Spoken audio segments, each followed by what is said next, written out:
have Dr. James Davies. Welcome, James. And James is a graduate of Oxford and done his PhD in social and medical anthropology. He is now a reader in social anthropology and mental health at the University of Roehampton. James is also a psychotherapist who started working for the NHS in 2004. He is a founder of the Council for Evidence-Based Psychiatry and is the author of the best-selling book Cracked. So, welcome, James. Over to you. Thank you very much, Akima, for that kind introduction. I'm going to share my screen with you all. All right. Well, yeah. So I'm in my university library here at Roehampton in southwest London. I'm in a cubicle, so I'm sequestered from everyone else, so I don't have to wear one of these, thankfully. Before I get underway, I just want to say thanks so much to Joe and Lucy and others, and you, John, for putting this wonderful event together. Drop the Disorder is such an important movement. It's brought critical perspectives to a far larger community than otherwise would have been the case. So excellent work has been going on here for a number of years, and I'm just feel very honoured to be part of proceedings today. So thanks so much for having me, and thanks all of you who are here for being here. So I've got about 30 minutes, so I will get underway straight away, and I'll start by going back to this book I wrote some years ago called Cracked. This book was generally written for the general reader. And essentially the book advanced a position that was certainly then, I think, countercultural and counterintuitive, and I would say probably still so for many people today. And that position was essentially as follows. Over the last 30 to 40 years, psychiatry, under the dominance of the biomedical model, has started to become bad for our mental health. Now, in the book, I argue this to be this case for a number of reasons. Here are just two before I focus on one in particular during this presentation. So in short, the first is that psychiatric drugs essentially do not do what they say they do on the tin. They're more ineffectual and unsafe than many of us have been led to suppose over the last 20 to 30 years. The second point is that the links between psychiatry and the pharmaceutical industry have been very enmeshed in recent decades. And this is biased psychiatry towards privileging psychopharmaceutical treatments in the management of emotional distress. And the final point, which is the one I'm going to focus on today, is that psychiatry has wrongly medicalized more and more people in contemporary society. So apparently 1 in 4 of us now suffers from a mental health disorder in any given year. And I'm going to argue that this figure is so startlingly high because psychiatry has simply renamed more and more of our natural and normal, albeit painful, human responses to the difficulties of living. They've renamed these as indicating psychiatric conditions that oftentimes require some kind of psychopharmaceutical intervention, some sort of psychiatric drug. So in effect, by reclassifying painful normality as psychiatric abnormality, we have created the illusion of a psychiatric epidemic. I'm not suggesting the suffering is illusory. The suffering is real, it needs attention and care. What I'm suggesting is problematic is our tendency to classify that as a psychiatric illness and problem. Now, what I'm going to argue today is that at the heart of this illusion sits a book called the DSM, the Diagnostic and Statistical Manual of Mental Disorders. This is, as many of you may well know, the book that includes all of the mental disorders that psychiatry believes to exist. There are many fascinating things about this book, but one of the things that struck me in particular is that this book has pretty much expanded at a faster rate than almost any other medical manual in history. So, for example, in the early 70s, there were 106 disorders, whereas today there are around 370 disorders. So, you know, what is going on? And that's a question I set out to answer in the first part of my book, But I encountered an immediate problem, and it was this, that there's very little documentary evidence that charters the processes that the committee followed when they put that manual together. So I quickly realized if I were to write some kind of history of events, then I would have to go and speak to the people who wrote DSM. And that's precisely what I did. So I started with somebody called Dr. Robert Spitzer, who's now widely regarded to be the most influential psychiatrist of the 20th century, because he was chairperson of DSM-3, published in 1980, which is by far the most important edition in the DSM's history. You may know there's been 5 editions. DSM-3 was the game changer for these reasons. It essentially established the modern diagnostic system under which we still operate today, which is the kind of checklist system where you have this amount of symptoms for this amount of time, classifies you for this particular diagnosis. That system started with DSM-3. It also significantly lowered the bar for what constitutes having one of these disorders. And finally, it rapidly expanded the DSM, introducing 80 brand new mental disorders, many of the household name disorders with which you may be familiar, things like PTSD, post-traumatic stress disorder, attention deficit disorder, etc., and so forth. So I'm going to start with DSM-3 today because it's so influential. And what I'm going to present to you now is a composite of the interview data I gathered from speaking to the key members of the DSM-3 task force. There were 9 core members, and I interviewed most of them. And also the archival data I gathered from and assessed at the American Psychiatric Association DSM archives just outside Washington, DC.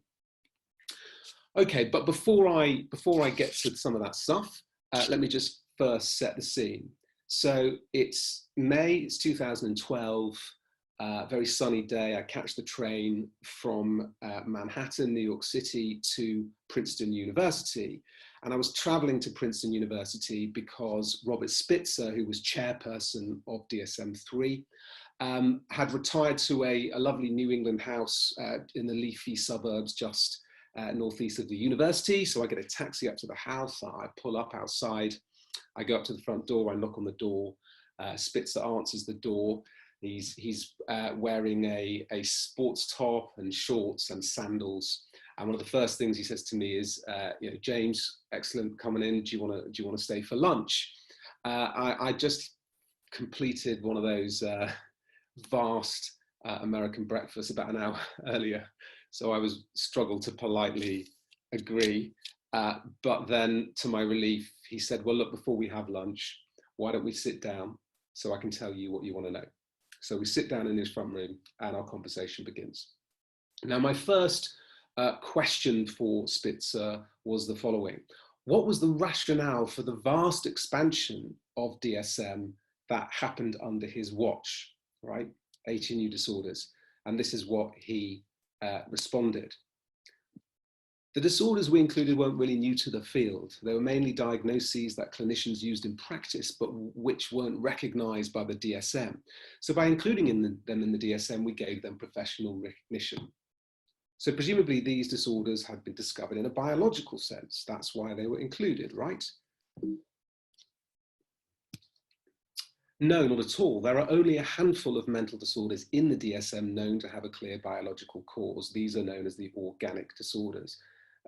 These are few and far between. So let me get this clear. There are no discovered biological causes for many of the remaining mental disorders in the DSM. It's not for many, it's for any. No biological markers have been identified. I just want to stop for a moment, just to reflect on this for a moment. Now, this may sound strange to many people out in wider society, perhaps not to many people who are listening today because you're quite informed on these issues, but most people in society will find this surprising still today. And the reason for that is because most people still think psychiatry works much like the rest of modern mainstream medicine. So in modern mainstream medicine, broadly speaking, and of course there are exceptions to this, but broadly speaking, a name will be ratified as indicating a disorder after some kind of pathological roots have been discovered in the body, in the cells, in the tissues, in the organ, etc. But the surprising thing about psychiatry is that it works in completely the opposite way, right? Psychiatry first names a disorder before any pathological roots have been discovered in the body. Okay, so in effect, a new mental disorder can make it into our DSM and become part of our wider culture, even though no biological evidence at all would support its inclusion. So I continue. So if there are no biological causes, on what grounds do mental disorders make it into the DSM? What other evidence supports their inclusion? Well, psychiatry has to look for other things, behavioral, psychological. We have other procedures. I asked Spitzer what those other procedures were.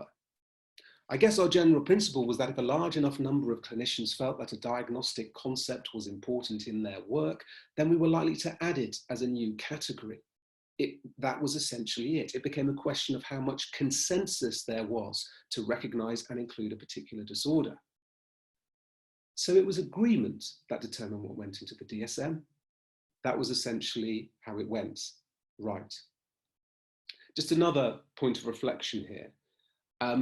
Of course, agreement does not constitute scientific proof, right? So for example, if a group of theologians all come together and agree that God exists, this doesn't prove that God exists. All it proves is that this group of theologians believe it does. So in what sense is psychiatric agreement on DSM committees different? Why is it when a group of psychiatrists on these committees comes together and agrees upon something, why should the rest of us accept they have got it right? Now, the obvious answer to that question would be this. Look, surely there are forms of research that are guiding the committee in making the agreements they reach, okay?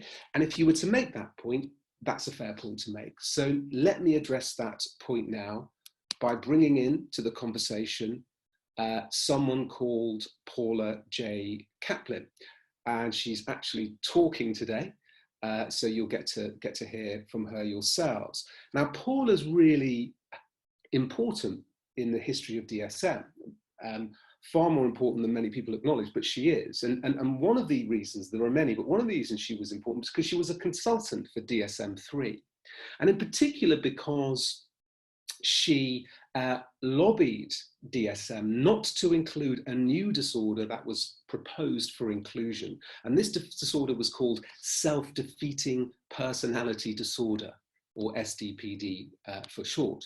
Now, she argued that this disorder shouldn't be included for the following reason, because the so-called symptoms of this disorder looked almost identical to the experiences women had if they had been victims of violence, right? So this diagnosis was dangerous because it could be used to pathologize female victims of violence, number one, but also number two, because it could be used to let the perpetrators of such violence off the hook, because presumably they were just doing what these women wanted, because these women had a self-defeating personality disorder, okay?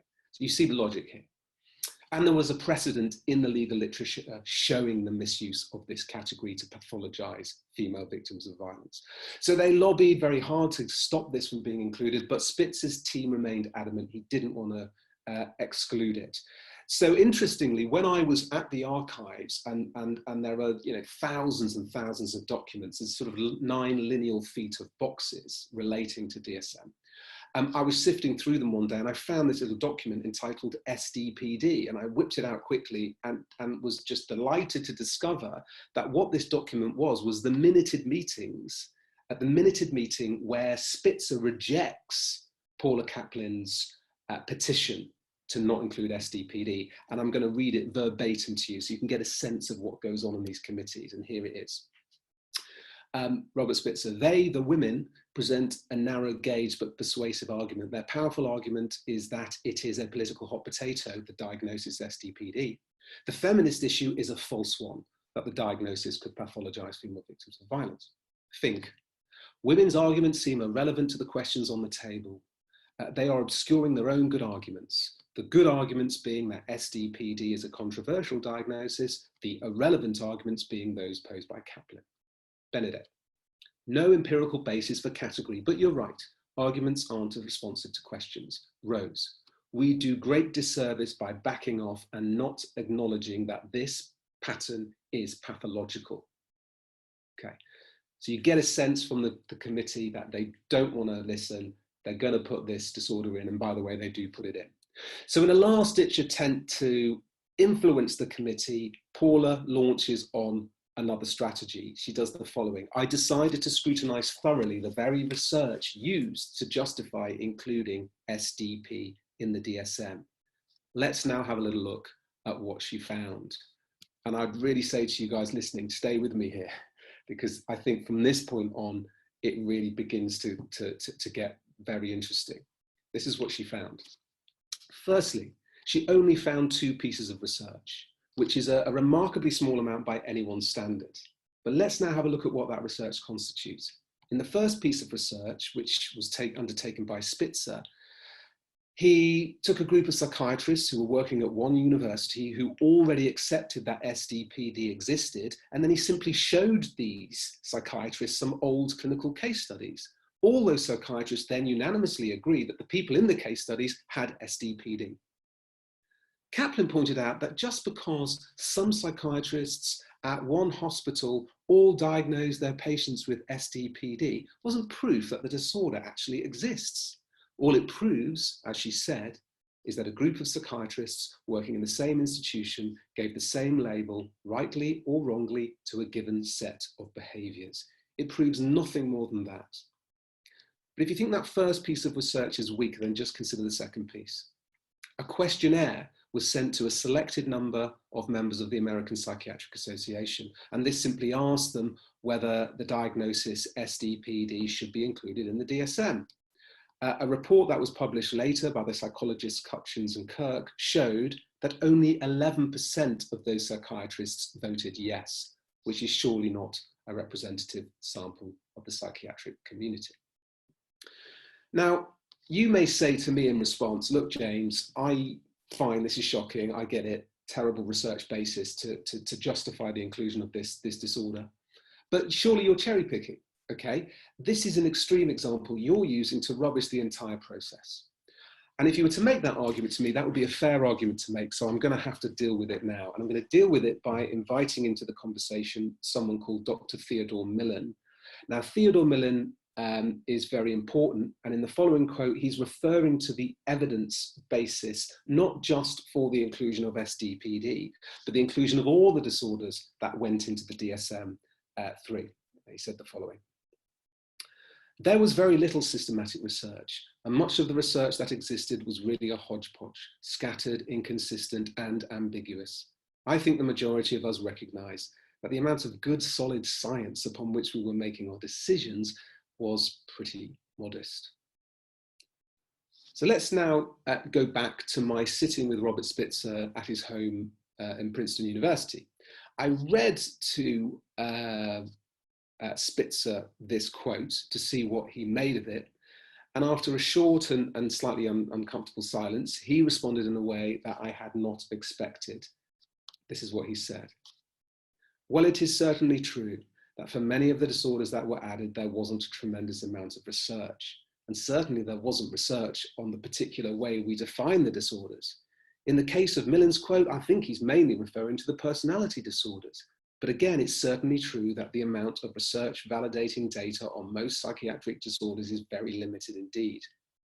So you're saying that there was little research not only supporting your inclusion of new disorders, but also supporting how these disorders should be defined. There are very few disorders whose definition was a result of specific research data. Now, I was really taken back by this admission. So when I returned to my office here at Roehampton, a few days later, I decided to check out what Spitzer had told me with another key member of his task force. This was somebody called Professor Donald Klein. Now, Donald Klein is one of the most important figures in the history of DSM, but most people have never heard of him. And the reason he was one of the most important was because he was unofficially second in command to Robert Spitzer. So he had huge influence over the development of DSM. So I called him in his office in New York City, and I read to him what Spitzer had said to me to check with Spitzer. Look, is Spitzer saying the truth? Is this right? What do you think? I asked him, and this is how he responded. Sure, we had very little in the way of data, so we were forced to rely on clinical consensus, which admittedly is a very poor way to do things, but it was better than anything else we had. So without data to guide you, how was this consensus reached? And I asked him for an example. We thrashed it out, basically. We had a 3-hour argument. There would be about 12 people sitting down at a table. Usually there was a chairperson and there was somebody taking notes. And at the end of each meeting, there would be a distribution of events. And at the next meeting, some would agree with the inclusion and others would continue arguing. If people were still divided, the matter would be eventually decided by a vote. A vote? Really? Sure, that is how it went. So now I'm intrigued by this voting method. So the next person I speak to, Henry Pinsker, another key member of the original task force, I raise the issue of voting on the committee to him to see what he made of it. And this is what he says. Some things were discussed over a number of different meetings, which would sometimes be followed by exchange of memoranda about it. And then there would simply be a vote. People would raise hands. There weren't that many people. Regarding the legitimacy of this method, Pinsker continued, we never had any question that that was how we should proceed. I had no reservations at all about working that way. So when I'm in the archives in Washington, I managed to source 12-minuted task force meetings with the archivist, and we only managed to find 12 because we think that's all that remains today. In 10 out of those 12 remaining minuted meetings, there is clear evidence of voting taking place. And we're not just talking about 1 or 2 votes, we're talking about multiple votes, about a whole host of different things. How do we define the disorder? Should we call it this or that? Where do we set the clinical threshold? Should we include it or not, etc., and so forth. In other words, the archival data absolutely supports what you're hearing from the task force members, which is voting. It was an essential mechanism by which the DSM was created. The final point I want to make about all of this, of course, is the following. Voting is not a scientific activity. What is voting? Voting is a cultural activity. When anything is voted into existence, whether it's a new US president, whether it's a new relationship with the EU, whether it's a new mental disorder, the likelihood we have got it wrong is never far away. Okay, so now I want to move on a bit. I want to bring in someone else who's very important, someone called Renee Garfinkel. She's an important figure because she was a young intern at the APA when DSM was being created and ended up somehow making coffee for members of the task force, which enabled her to sit in and observe what was going on in the room. So I interviewed her to hear what she made of proceedings. And this is what she said. You must understand, what I saw happening on these committees wasn't scientific. It more resembled a group of friends trying to decide where they want to go for dinner. One person says, I feel like Chinese food. Another person says, no, I'm really more in the mood for Indian food. And finally, after some discussion and collaborative give and take, they all decide to go have Italian. She then gave me an example of how far down the scale of intellectual respectability she felt these meetings could sometimes fall. On one occasion, I was sitting in on a task force meeting and there was this discussion about whether a particular behavior should be classed as a symptom of a particular disorder. And as the conversation went on, to my great astonishment, one task force member suddenly piped up. Oh, no, we can't include that behavior as a symptom because I do that. And so it was decided that that behavior wouldn't be included because presumably if someone on the task force does it, it must be perfectly normal. So I'm just going to give you now some more general impressions of these meetings gathered from my own interviews, but also from other sources. According to other members of the task force, these meetings were often haphazard affairs. Suddenly these things would happen and there didn't seem to be much basis for it, except that someone just decided all of a sudden to run with it, said one participant. It seemed, another member admitted, that the loudest voices usually won out. With no extensive data one could turn to, the outcome of task force decisions often depended on who in the room had the strongest personality. But the problem with relying on consensus, reiterated Garfinkel, is that in the discussion, some voices will just get quieter, either because they don't want to fight or because they see they're in the minority, and snap, that's when the decision is made. Admittedly, when task force lacked expertise on a particular disorder, Spitzer would consult the relevant leaders in the field, but this also led to chaotic meetings that members often found difficult to participate in. One of the only British members of the task force, David Schaffer, recalled how such meetings unfolded. In these meetings of the so-called experts or advisors, people would be standing and sitting and moving around. People would talk on top of each other, but Bob would be too busy typing notes to chair the meeting in an orderly way. Now, in 2005, a really interesting article was published in the New Yorker magazine, written by a journalist called Alex Spiegel, and it was entitled A Dictionary of Disorder. And it was a biographical account of Robert Spitzer's global influence on psychiatry, global psychiatry. Now, midway through that article, there's a section on the construction of DSM-3. And I just want to read that to you now because it's directly pertinent to what I'm talking about today. It said the following. Roger Peel and Paul Lasada, psychiatrists at St. Elizabeth's Hospital in Washington, DC, wrote a paper in which they used the term hysterical psychoses to describe the behavior of two kinds of patient they had observed. Spitzer read the paper and asked Paul and Lasada if he could come to Washington to meet them. During a 40-minute conversation, the three decided that hysterical psychoses should really be divided into two disorders, brief reactive psychosis and factitious disorder. Then Bob asked for a typewriter, Peel says. To Peel's surprise, Spitzer drafted the definitions on the spot. He banged out criteria sets for factitious disorder and for brief reactive psychosis, and it struck me that this was a productive fellow.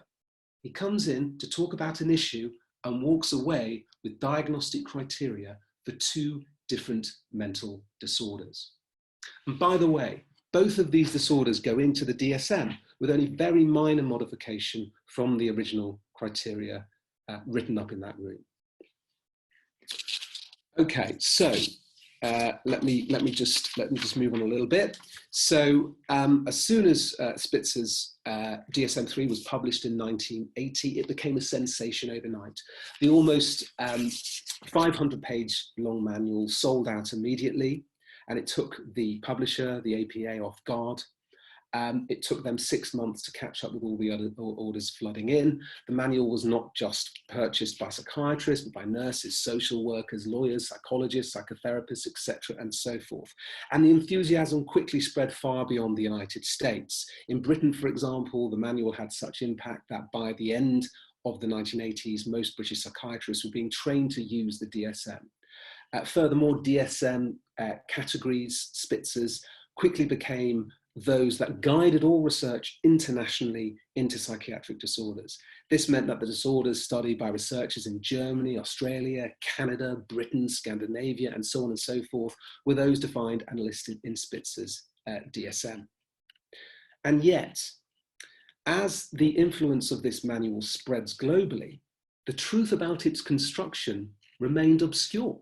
Most professionals using the manual simply did not know, and I would say absolutely it's the case, they still do not know today, the extent to which biological evidence or solid research failed to guide the choices the task force made.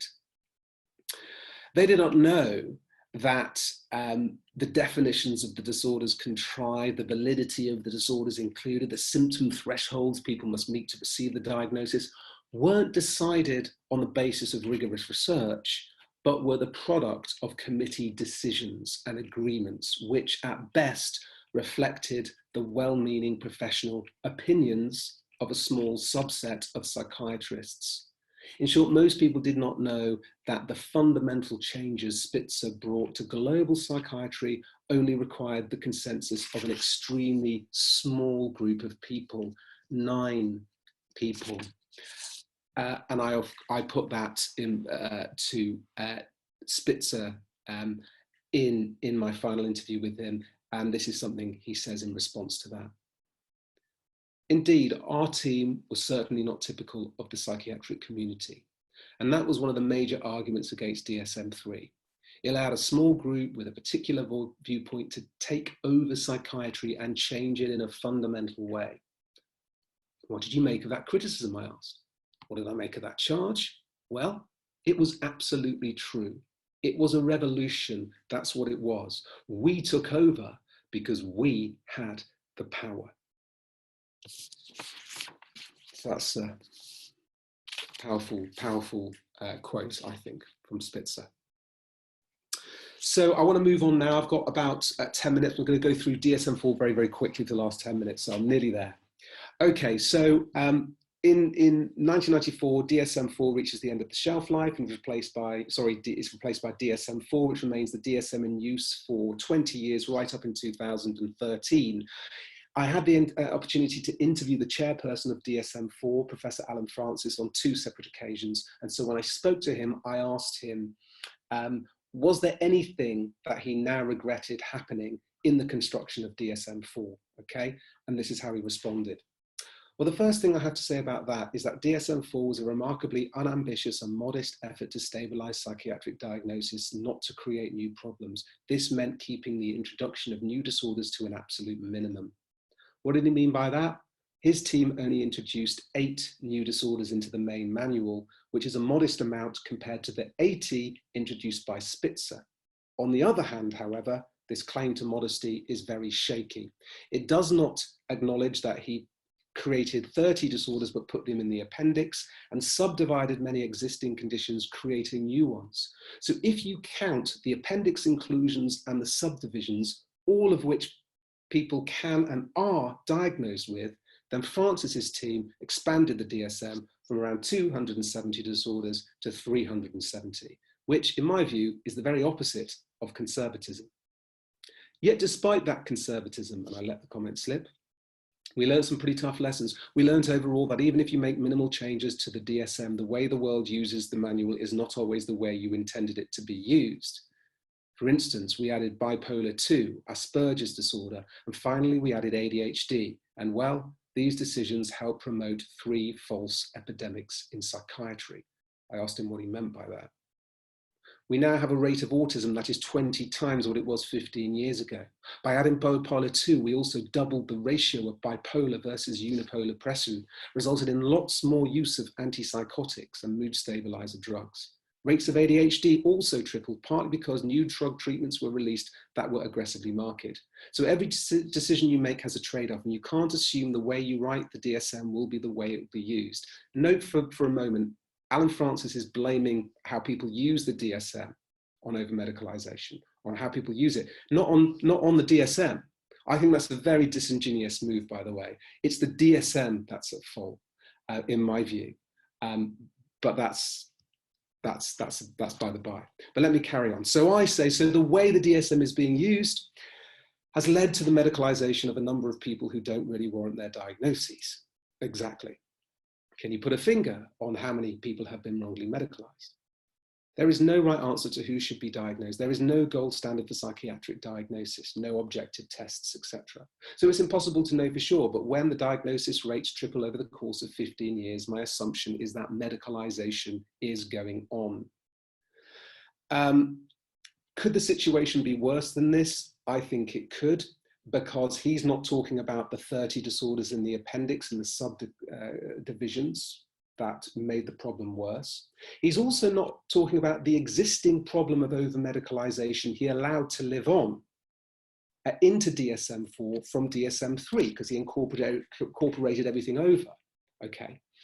Let me just talk about very quickly some of the disorders he allows to live on. Female orgasmic disorder, stammering, stuttering, reading disorder, oppositional defiant disorder, which I have clearly, and most people talking today probably do as well. Transsexualism. Now, no one's suggesting that these things aren't experienced as problems by certain people. I'm sure they are. But whether or not they constitute psychiatric illnesses is another matter entirely. So my final question, I'm coming to the end now, my final question to Francis was as follows. If everything that came before was unscientific and a lot of it was frankly outlandish, why didn't you just do away with DSM-3 and start again, rather than bring it all with you? And this is how we responded. If we were to add diagnosis or add new ones or eliminate existing ones, there had to be substantial scientific evidence to support that decision, and there simply wasn't. So by following our own conservative rules, we couldn't reduce the system any more than we could increase it now. You could argue that that is a questionable approach, but we felt that it was important to stabilize the system and not make arbitrary decisions in either direction. But one of the problems with proceeding in that way was that it assumes the DSM system you inherited from Spitzer was fit for purpose. For example, it assumes the disorders Spitzer included and the diagnostic thresholds Spitzer's team set were themselves scientifically established. We did not assume that at all. We knew that everything that came before was arbitrary. Francis quickly corrects himself. We knew that most decisions that came before were arbitrary. I'd been involved in DSM-3. I understood its limitations probably more than most people did, but the most important value at that time was to stabilize the system, not change it arbitrarily. So you're essentially saying that you set out to stabilize the arbitrary decisions that were made during the construction of DSM-3. In other words, corrected Francis, it felt better to stabilize the existing arbitrary decisions than to create a whole assortment of new ones. So I think I'm probably out of time there. So I think it's probably best to bring my presentation to a close. There's a lot more I could say, of course, but for now I'll leave it there. Thank you.